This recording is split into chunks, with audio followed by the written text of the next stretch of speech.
We're going to be doing a little chat with the author, professor. She's written extensively on urban development, sociology. She's extremely knowledgeable. She wrote that book, Naked City. She just recently wrote a book called Innovation Complex on the Rise of Tech in New York. This is going to be a good one, guys. I really hope you enjoy it. Please welcome to the stage Sharon Zukin, everybody. Hey, Sharon. I'll grab your mic.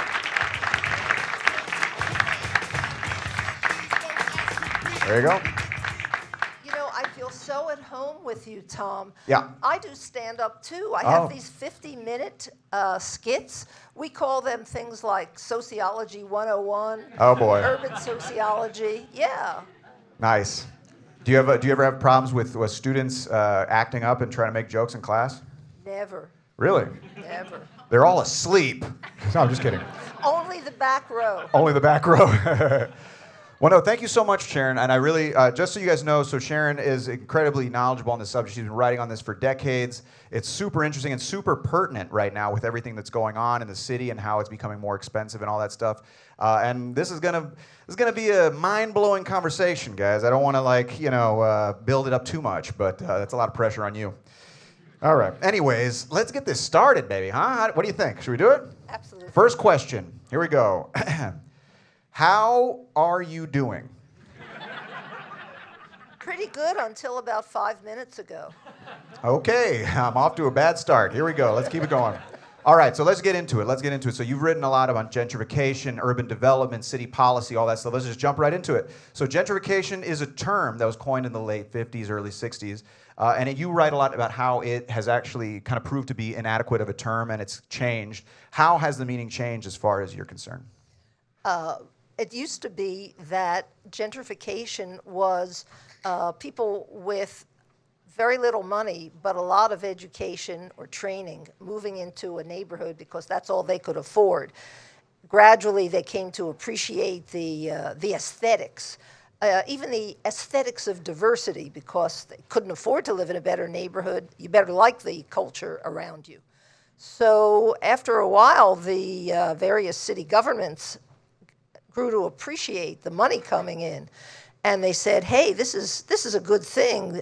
These artists and these professors and social workers, they're upgrading the neighborhood and they're paying taxes and they're not out mugging other people. So we want to encourage that. So city governments got involved. And then real estate developers said, hey, this is a pretty good deal. We could fix these old tenements up, these loft buildings up, and rent them out for a lot of money. And gradually, more and more institutions with more money, like banks, got involved making construction loans to real estate developers and mortgage loans so rich people could buy those luxury lofts. And then in the 1980s, with financial deregulation and globalization, the gates broke open and a lot of rich people from overseas started buying real estate in New York, partly as an investment and partly just to have another place to live in. And then the whole situation of gentrification turned into a mass movement of financial institutions and governments, city government, state government, national governments, and richer people. So we hardly know whether to call it gentrification anymore. Yeah, I think what you bring up is a good point, because I think a lot of people, when they see their neighborhoods changing, for example, they just feel like it's a helpless force, like it's almost like a force of nature, right? But it's actually, there are policies at play. There are a lot of city policies. I don't think people realize that. You know, we're also caught up in national politics, that the thing that affects your day-to-day, when you walk out the door and what your favorite store closing or whatever, all that stuff is a city level. You know, so the city politics, you know, you better believe that the real estate developers, all those people are at those hearings, all of them. They're there. They're lawyers. All right, that was a dig. Yeah, that's fine. I'll take it. All right, you're on tonight, aren't you, Sharon? Okay. All right. Well, let's keep it moving. So you talk a lot about authenticity, which I think is an interesting term. I never really heard people refer to authenticity, and you talk about it as kind of like the measure of what makes a neighborhood attractive, or what makes a neighborhood attractive to not just people living there, but also investment. Can you kind of, because another thing is people can't really put their finger on what makes a neighborhood interesting or cool or wanting to live there, et cetera. But authenticity, I feel like, is approaching that thing, but it's a term where the definition is constantly battled over. Can you, I guess, talk a little bit about what you think authenticity is? First of all, I want to give you a prize because you have just used like 3 of the buzzwords that make neighborhoods expensive. I got them from your book, all right? Authenticity, cool, and interesting. Yes, that's true. So that's, like a real promotion of gentrification. Yeah, sure.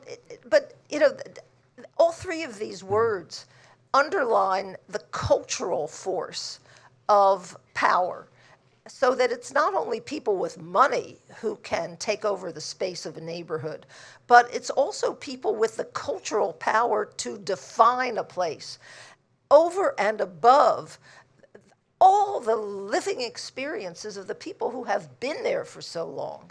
So they come in and they say, hey, this is cool. And they like it so much, and they like the authenticity of it so much that they open a third wave coffee shop. And that displaces the laundromat or the bodega or whoever was there before. Mm-hmm. And gradually more people come and they say, oh yeah, this place is so cool. And you can get a third wave coffee here, right? You can get a good espresso here. Yeah. And so on and so forth. And then more stores open up, more real estate developers get involved. And the neighborhood that was so authentic to begin with becomes homogenized, so it's like every other place. Mm-hmm. And then eventually, if you're talking about, let's say, Soho or the Marais in Paris or certain areas of London or even Shanghai, where a lot of global money has been invested, you walk down the street and you see these lovely old buildings that are so authentic in the cobblestone streets, and you see the logos of the same stores you see every place else. So back to authenticity, it's a frame of seeing that shows cultural power. Mm-hmm. But it also is a schizoid term, and that's kind of how I wrote about it in Naked City. Authenticity can mean something so old it's been there forever. It's like primal. It's a primal tribe that's been there forever. But it can also be something that is totally new. It's original. It's creative, right? It could be collective. That's the traditional part of it. It's the group that makes authenticity. Or it's the individual creator, the painter, the artist, the gentrifier, that makes something authentic. But if I can borrow a line from you, Tom, oh boy, it's the land, baby. Yeah, right. That's what it is. It's That's who true. Controls the land. That's That's true. really important. Yeah, you actually had a good line, I thought, about authenticity, where you said if authenticity is a state of mind, it's cool, historic, local. If authenticity is a social right, it's poor, ethnic, and democratic, which I think is interesting because, what real authenticity is that kind of like allowing the chaos of the city to breathe and allowing that democratic nature of a neighborhood to take hold. And I think that's what these city policies, these developers, and all this stuff are actually seeking to diminish because they want to control it. They want to have a say as to what's where because that's how they secure their return on investment. That's their business. That's absolutely their business. I mean, talk about something like mandatory inclusionary housing. Oh, what's that, right? That is the city policy. They call it a zoning tool, but it's a city policy that gives real estate developers an incentive to include a certain number of affordable apartments in any new project that they build if the city has changed the zoning to allow that. And there's been a lot of contention over that in Soho, for example, Soho and NoHo, which were rezoned in 2021. The public face of the rezoning, according to the de Blasio administration, was use this mandatory inclusionary housing for social justice. You're going to get affordable apartments in a part of town where some very rich people have one of their multiple residences. But you won't get that many apartments. And there are a lot of loopholes in that permit developers to buy the buildings, demolish them, and then build a hotel or build an office building that will not include any affordable apartments. Right. But the public face is, the slogan is, this is for social justice. Right. This is affordable housing. But what's it based on? It's based on allowing real estate developers to build what they really want to build. Luxury housing. Right. So you got to really think and dig down. Who is controlling the land, and how do city policies permit those people to control the land? Right. And I think it's interesting you bring that up because one, I think with the inclusionary, like you're talking about the affordable housing, that wasn't required until people pushed for it to be required. But then it becomes, and that's also a show that people have to demand for certain things. But then once it is given it, then there are other problems. For example, what is affordable? You know, if you talk about, if you pin the affordability to the median income in a neighborhood, you go to Tribeca, the median income is like $950,000. Something like that. You could be living in an affordable housing making $250K a year. That's insane, you know? It's like... Yeah, because there are these, what they call income bands, right. to allow people to apply for affordable housing. Right. And you know, like there might be 10 apartments and 10,000 people are applying in the lottery to get those apartments. The city, which is a media platform connected to CUNY Journalism School, did a fantastic investigative report a year or so ago where they found that the people with the lowest incomes who enter those housing lotteries have the lowest chance of actually getting an apartment. Oh. So there's a lot to be demanded. Same thing with land banks or land trusts. Oh, what's that, right? Who controls the land? You got to get the housing in a nonprofit situation. And the only way you do that is by forcing the city council and state legislature to accept these alternatives to private real estate developers. Yeah, I think that's, I mean, the next question was going to be what's one thing you wish everyone knew about gentrification, but I think that kind of speaks to it, is that people should know that it's connected to the city policy. I mean, most people don't even know who their city councilperson is. I don't blame you.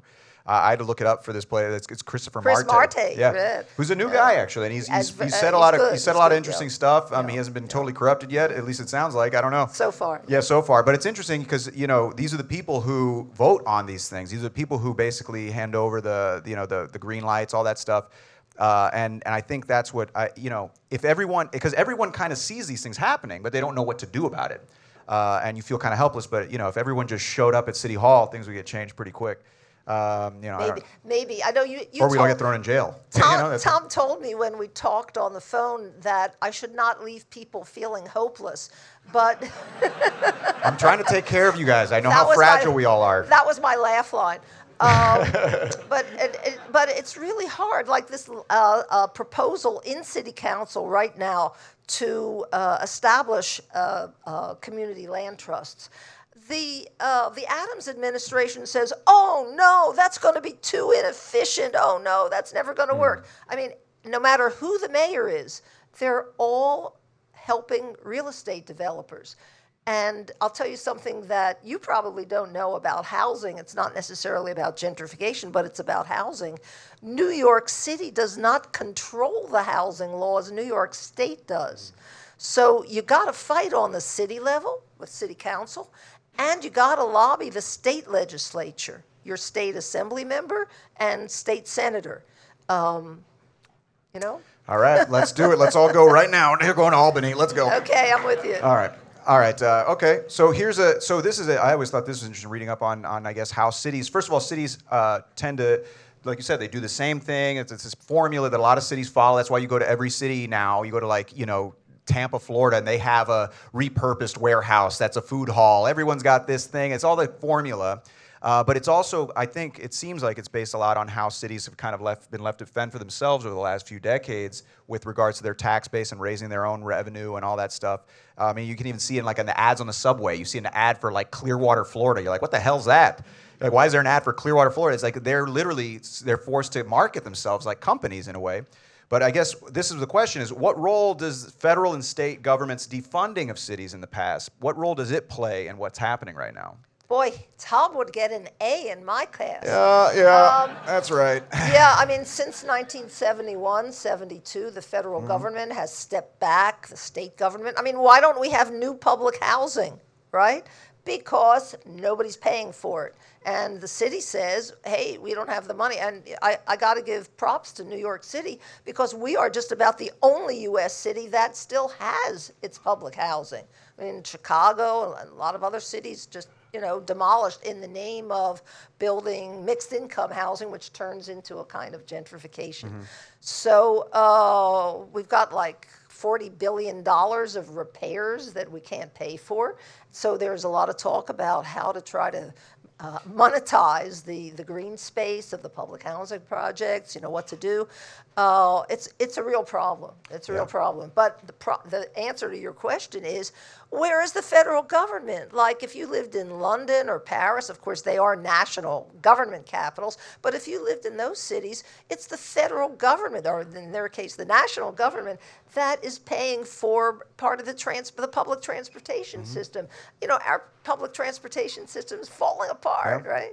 So that's a big problem. Another problem, which you have not asked about, but I got to mention because it's a very current New York State issue now, is that if you got to build housing, let's build it in the suburbs. But we don't have a regional government. Like in China, those cities can just incorporate the rural areas. I'm not saying that it's good to ride roughshod over people's desires and needs, but New York is just totally bound by its geography and by the law. We can't appropriate New Jersey, right?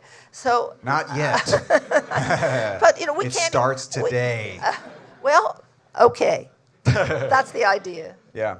Well, you actually brought this. This is an interesting point that I think a lot of people don't realize. I think the use of bids is something that most people don't realize, and this is kind of crazy if you think about it, and it's kind of scary in a way of what direction we're heading. A bid is a business improvement district. There are dozens of them all over the city, and it's basically a group of companies or whatever organizations that inhabit an area that group together to basically maintain, finance, and put security in different neighborhoods. So, for example, Union Square. That's a bid. That's a group of all the biggest landowners and tenants, or not tenants, landowners and landlords, whatever, owners in the area, and they provide the security. They make sure everything's clean. They make sure they basically take public space and make it private. And you may be thinking like, well, what's the big deal if there's, if it cleans the place up, it's less dangerous. Well, they're not accountable to you and me. None of those, they're not accountable at all. They can dictate who's there, who's not. They can dictate who's allowed, who's not. They can dictate what kind of stores get put. They can dictate everything, and this is happening more and more. Well, they can't dictate the stores. Well, I'm talking about like the green market. The one sacred right Yeah. in the United States is private property. Right. So they can't dictate who's going to be in the stores. Right. But I say that only to say that I guess it's a forced kind of delegation that the city's been kind of put to because they don't have the resources, because their resources are being scrapped, and you have these all over. You have bids that have budgets of millions of dollars, and you have bids that are taking care of everything, and it's kind of been pushed in this direction, and these groups are getting more and more power every day too. But I was thinking what you said in your book, and I thought this was an interesting statement. It's a very strong statement. You said that they're oligarchies, that these bids are oligarchies. I mean, I guess I kind of started that, but could you, I guess, elaborate on that a little bit? Well, you hit on the main purpose of business, two main purposes of business improvement districts. One is to clean up areas because the city government doesn't have the money to put a sanitation team in there every day. Maybe we're really dirty people in New York too, right? We throw things on the sidewalk instead of in the trash can. And those rats, oh, those rats. So I saw one going around here a little bit ago, actually. You guys want to throw a little popcorn down for it? Yeah. So in the 1980s, business improvement districts were an idea imported from Canada, which thought of them first, our neighbor to the north. And the biggest property owners, actually around Union Square, because that was the first, said, oh, our employees are scared to come to work every day because there are drug dealers in the park, and there have been some shootings and stuff, and that was true around Bryant Park and Madison Square Park too. We got to clean this place up, and the city government had, just gone through a fiscal crisis and didn't have the money. They only had the money to pay cops, right? So they didn't have the money to fund sanitation, and these property owners, big property owners, said, we're going to pay for this. And the city government was amenable. Yeah, okay, you want to pay for this? We'll help you. We'll collect the taxes, and then we'll return a very small percentage of the taxes that you're paying back to you, so you finance in your little area private security guards and private sanitation and holiday lights in the winter and all that stuff, and actually a lot of fun activities. Like a friend of mine came from California once, and I took her to Bryant Park, and I said, "Isn't this disgraceful? This place is being financed and managed by a private business group." And she said, "Hey, this is great. Look, there's the poet laureate of the United States. She's giving a reading right now, and it's so clean, and people are eating lunch, and it's so pleasant. Look, and it says they show movies on Monday nights, and oh, isn't this nice?" So You're like, let me complain. Come on. It's my right as a New Yorker. yeah, so in a way, we're benefiting from the charity, Sure. the self-interested charity of Yeah. these big institutions and businesses. But Yeah. the second purpose that you really hit on is that they want to maintain and even raise property values Right. in their area, which it makes the place more expensive for all of us. And they're not accountable. I mean, after Giuliani got burned because the guy who was the director of 3 Midtown business improvement districts got too much power in his hands, and Giuliani said, and that was before Giuliani turned into a total. What did he turn into, Sharon? I'm curious. Oh, it was when he was a mayor, just a mayor. Oh, okay. So, I mean, Giuliani was really angry, and he, forced a change so that these bids became accountable to, I guess, the city council and the Office of Small Business Services of the city government, another agency that you probably have not heard of, unless you operate a small business or a restaurant or a bar, like this one, and you run into the bureaucracy and you say, "Hey, where is that city government agency called Office of Small Business Services?" In any event, the bids are not accountable. They do want to raise property values, but they keep the streets clean. Yeah. So, but then, like you said, if they're trying to raise property values, that gives them a narrow focus. That gives them a very, exclusive focus. They're not trying to include everything. They're trying to do what is good for the bottom line. At the yeah, end but of the day. this is a real problem because the city government, our city government. Do you know, does anybody, I wish I had another prize like my other book to give you, although I'm not sure you would compete for that. But here's another trivia question. What is the annual budget of New York City government?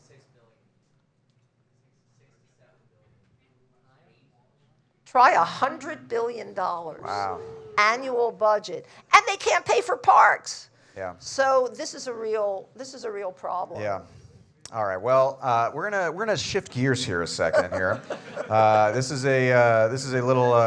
There's a little bookworm time. We're gonna do a little. This is a little, I guess, feature of this show. This is called "Your Face is on Fire." Look at that. Look at that. It's rapid fire question time. Hey. Yeah.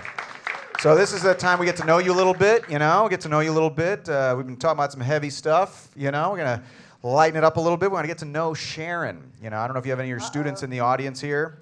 They probably want to get to know their professor. You could give them some ammo so they can, whatever, blackmail you for an A or something. I don't know.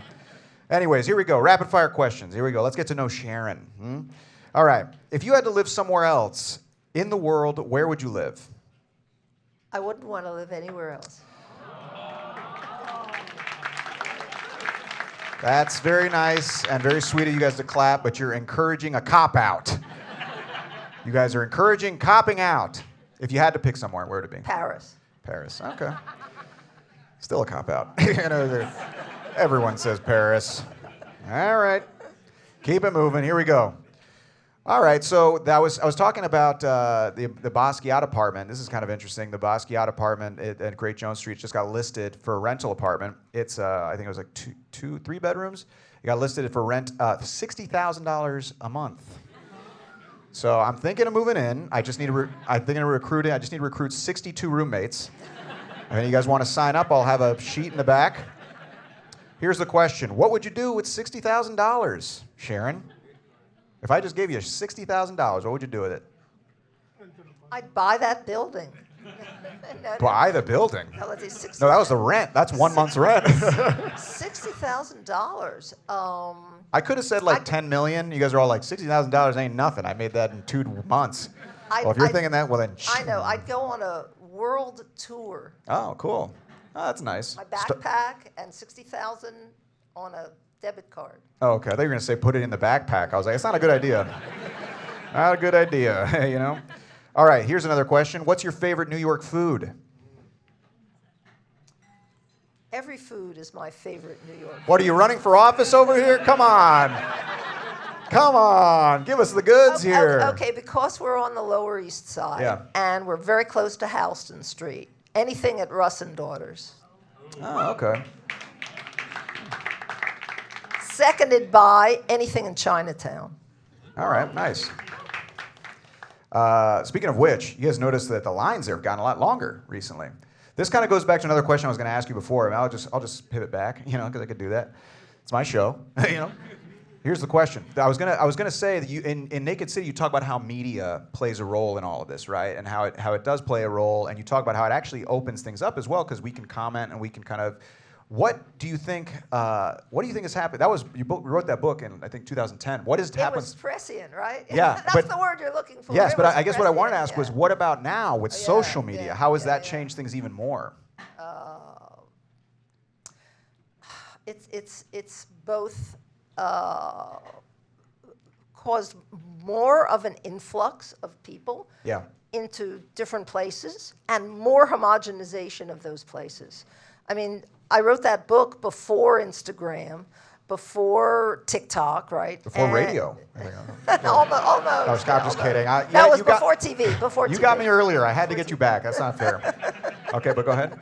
And no, you're right that all of those pictures of places bring more people from around the world. The mobility. I mean, we know that poverty is entrenched and widespread, and yet there are so many people who have at least enough money to travel around and seek the same kinds of places that they know at home, and that. That they see the pictures on Instagram, they say, I want to go there. I mean, why are people waiting in line outside the unbaked cookie dough shop, right? Or, I was standing outside a okonomiyaki restaurant in Osaka a few years ago, surrounded by young Japanese people who were looking at their cell phones because they had found that place on, the equivalent of Instagram. Right. So, and that's just one form of social media, visual form. Yeah. It's the mobility of capital. Of, as you were saying before, of concepts and of people is, well, it's literally planet shattering. Yeah. Yeah. That being said, follow me on Instagram. Okay. Here we go. So we'll go back to rapid fire questions. If gentrification were a person, who would play them in a movie? Maybe you. Oof, okay, I deserve that. All right. I was thinking more like Timothy Chalamet. Huh? Doesn't his family live on the Upper West Side? Like, he seems like a child of the Upper West Side to me. Yeah? Is that good or bad? That's a diss on the Upper West Side. Dang, you are just coming out swinging, Sharon. Good Lord. We gotta cut her off, bartender. Good Lord, this is not... All right, let's keep it moving. So you live in the East Village, correct? I live in Greenwich Village. In Greenwich Village, okay. So you live in the East center Village. of the village, yeah. What's the craziest thing you've ever seen in Greenwich Village? You've lived there for a while, right? Crazy bad or crazy good? Craziest, whatever, good or bad. Well, I did once come out of my house and find a man urinating on a car. Yeah. Okay. That happens once a week in my neighborhood. It might have been me, actually. I don't even know. It's possible. I'll tell you something else that's crazy. Yeah. Just in the past 3 weeks, I suddenly live very close to 3 legal marijuana shops. I could not have imagined that 10 years ago. Yeah, crazy. Well, what's interesting is they haven't totally started, I guess, greenlighting all the sanctioned shops, so people are setting up these temporary shops. That's why you're seeing them everywhere. They're setting them up, and they're basically it's a cash grab because it's not legal. It's not legal yet, so they're not taxed and all that stuff. They're just selling it because it's legal to have it, and they're just taking in money, and then they're saying that when the licenses actually start going out, they're just going to close them all down, or a lot of them down. It's kind of interesting. So let's start a marijuana shop, everybody. We'll call it Sharon's. All right. Here's the next question. What's your favorite New York movie? Oh, I don't know, all of them. Sharon, you better run for office with answers like this. We need you in office. Yeah, All of them? everyone. Every single one. Well, okay, Naked City from 1948. Yeah, Because there we go. that's why I titled my book Naked City. That's a cool That's movie. a great, yeah. great If you don't know what this noir movie film, is, yeah. they basically just shot all around the city. It was one of the first movies to really just shoot on location, but people weren't even like clued in that they were in movies. So you're basically seeing like slice of life. And you know what? There's a like a 20-minute documentary that somebody made a few years ago that goes back to every site that was cool. a location in that film, and shoots it now and shows how it was in the film. So you It's get to see really- the 7-Elevens and Starbucks, I guess? Yeah, yeah. No, that's actually a really cool movie. Have you ever seen On the Bowery? That's another one. Yeah. It's basically this guy shot a movie on the Bowery back when the elevated railway. 1956, I Yeah, think, 56 or 55, yeah. one of those two. But it was the Yeah. elevated railway still there, and he just shoots in all. It was basically like Skid Row, all the Absolutely. drunks and everything. And he just goes into bars and shoots his characters who were both Bowery bums. Sorry for the word, but they were Bowery bums, and he had them do their dialogue. But everyone in there was just people hanging out in the bar. It's the crazy. You're watching basically what it was like on the Bowery in 1950s. Okay, anyways, keep it moving. Here we go. What place in New York City encapsulates New York to you? These are good questions, I think. My office at the CUNY Graduate Center, because it's in the old B. Altman department store, which was built as a palazzo in 1906, and it's diagonally across Fifth Avenue and 34th Street from the Empire State Building. Of course, my office doesn't have any windows, so I can't see the Empire State Building, but I know it's there. You're like, they never let me out. They feed me just once a month. So I think it's nice. Okay. All right, well, I think this is going to be a little experiment, everybody. We're going to try a little experiment today. He didn't tell me about this. I didn't tell her about this. We're going to do audience participation. So you guys are all like, what the hell is this? It's just basically asking questions. If any of you guys have a question, Mari's going to come around with, give it up for Mari, everybody. Huh? Mari's going to come around with the microphone. If you have any questions for Sharon or me, you can ask, and Mari will come over and bring the microphone. Anyone have any questions? Oh, here we go, right here. Sharon, what do you think about all of the new commercial real estate that's vacant because of people working at home? And what do you think we can do with that? Can we do something positive for people who need affordable housing? Great question and great potential here. There already are discussions in the city council and at the state level about how to legally convert and convert according to like building code regulations empty office buildings. And because the prospects of many people coming back to work in offices are so dim, those building owners with empty offices are interested in this. So I think it's just a matter of time, but it might take a really long time because things change very slowly in New York. People say, oh, New York changes overnight. It does not change overnight. It takes a long time to change laws and regulations and then get the capital together to do something. I think there's going to be a lot more residential use of office buildings. I've always thought that empty storefronts could be turned into apartments for unhoused people. I mean, you do need plumbing and you need electricity and all the proper wiring, but I've always thought that empty storefronts could be turned into very productive uses. Well, they're also debating the taxes on the vacancy tax on a lot of commercial storefronts because some of the landlords. They've been debating that for they're going quite to a debate long it forever. time, That's why we long need to go time, to yeah. City Hall, everybody. But what's Yeah, interesting yeah. is that the prices and rents have gotten so high in some neighborhoods. This is kind of interesting. You guys may not realize it, but when you walk through Greenwich Village, West Village, these fancy neighborhoods where people are paying millions to live there and all the storefronts are vacant, it's because the landlords are charging rent that's so high.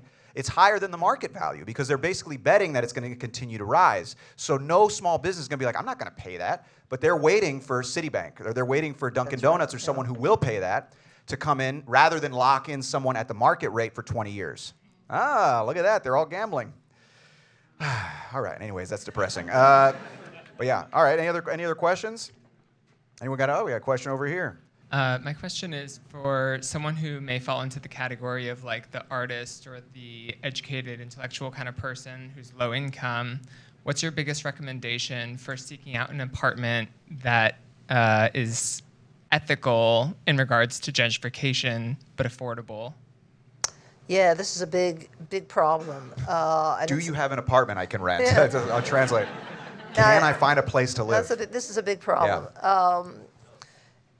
You know, the best solution for everyone would be rent control all over the board for commercial rent control and residential rent control. That's never going to happen. So, you know, that would be my preferred solution: rent control for everybody in every place. But I think that the only salvation for people is to try to form collectives, get a hold of property on a long-term lease or purchase. Somehow that capital has to come from foundations or philanthropies, or because it's not going to come from government or somebody, and form cooperatives where you have a non-profit situation and you can have a whole building used for housing a lot of people.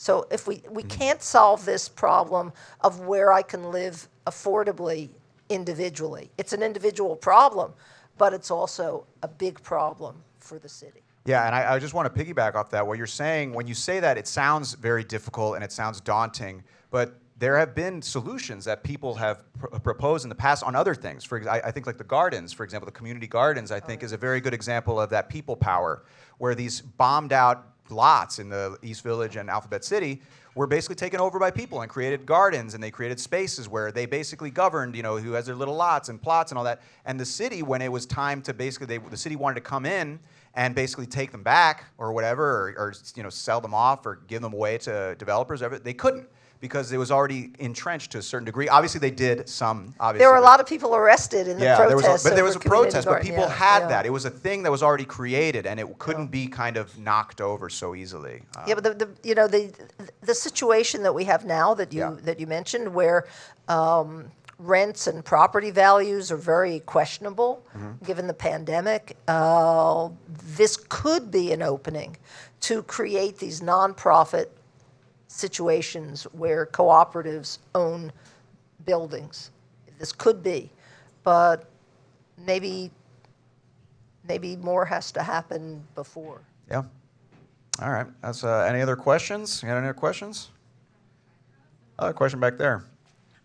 No, but similar question. As someone who, and I'm sure a lot of people here can relate, living in a neighborhood that is gentrified, and like, you know, when you're seeking apartments and like you are looking for that like kind of authenticity value and all that, how can you just be like what do you recommend to someone who's in those neighborhoods? If you're just looking for an apartment? No, it's just. Well, no, just like how to like not be an asshole. I mean, or just not be like a gentrifier.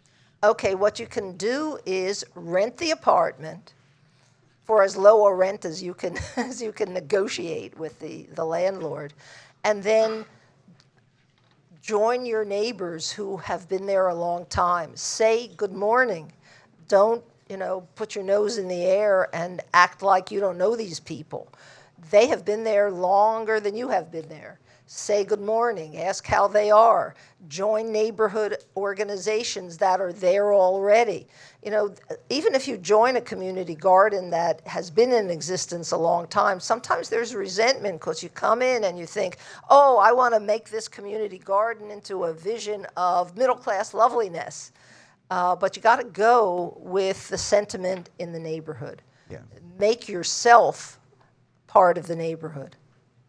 Yeah, this is a good point too. I mean, like Jeremiah Moss writes a lot about this. Other authors have written a lot about this. There is a very big cultural element to all this. Right. It's not just city policy. There's a cultural element that we all kind of buy into, and I think a big part of it is you go into a place and you kind of do your own thing. You do your own. You realize you kind of create your own little community within a bigger community when it's really a bigger place. You should, talk to people, get to know everybody. We could all be kind of connected, and it's become even more difficult now with social media. Everyone walks around with their earbuds in. No one really says hi or talks or gets to know. But that's a big part of it. You know, you feel like there's more to fight for when you're part of something bigger and you're actually invested in what's happening or the neighborhood around you. So that, yeah, I agree. That's a big part of it. It's a cultural element. We're all part of that. You know, I guess we can all be assholes too sometimes. You know, but we try. That's right. So Okay. I hear. Any other questions? You got a question up here. Yes, thank you so much, and thank you for your interesting talk here. I'm a Dutch diplomat. I arrived in 2020 from the Netherlands, so it was right in the middle of COVID. And since then, I have seen the city rise up again. And I was just wondering how COVID might have influenced the real estate development here and the whole city development here, and whether that has been a good one or a bad one. Well, during the first year or two of the pandemic, 2020 and 2021, those of you who were here know how empty the streets were and how shuttered everything was, how hopeless many of us felt. As people have come back to the city, come back to jobs, come back to the streets, there really is a much better spirit in the air. But there's still a lot of economic risk. You know, we've talked about people working from home. It might be more satisfactory in many ways to people to work at home, but that is killing whole districts of the city. That has killed the small businesses and their jobs in Midtown and in the financial district. It's still an economically very risky situation. And because the federal government's pandemic aid is ending, we really don't know if we can make that up with, I hate to say the word growth, but growth in the private sector. If all of us stay here, if all of us commit to being here and just, buy locally, I think that's going to make a big difference, and that's going to be terrific. And by the way, I have no idea whether you come from Amsterdam or not, but I did research in Amsterdam on two local shopping streets. One kind of an upper middle class street called Utrechtstraat, and one called Javastraat, which was filled with immigrant-owned businesses. And you know what? Each one became more trendy after I left, posing a really interesting problem. How can you get growth in local commerce and life on local streets without bringing in a whole different population to change the demographics of those neighborhoods? I did the same research here on Orchard Street, just a few blocks away, looking at different cohorts of small business owners from different immigration groups. One, a descendant of Jewish immigrants, and the way you described in your discussion of the East Village earlier. One who came from Pakistan, came to study literature, couldn't get a job with his master's degree, and wound up selling leather coats for $99.99. It's a good price. Yeah. And the third, a seller of very high-class vintage fashions. But all of them felt very threatened by landlords raising the rents and by a vision of Orchard Street that would turn it into, kind of what it is now, Restaurant Row. Yeah. So, yeah, we need to eat, but be careful and conscientious about buying locally, and try, if you can, to buy from long-time local shops. They're really important.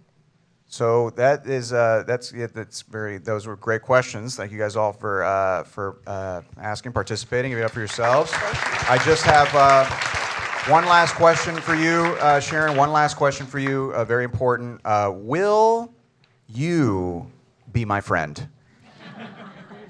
Oh, I thought you would never ask. Yeah. I did it. Thank you. Thank you so much, Sharon. Thank you so much for coming. Yes, thank you. I'll take that mic for you. Guys, give it up for Sharon Zukin again.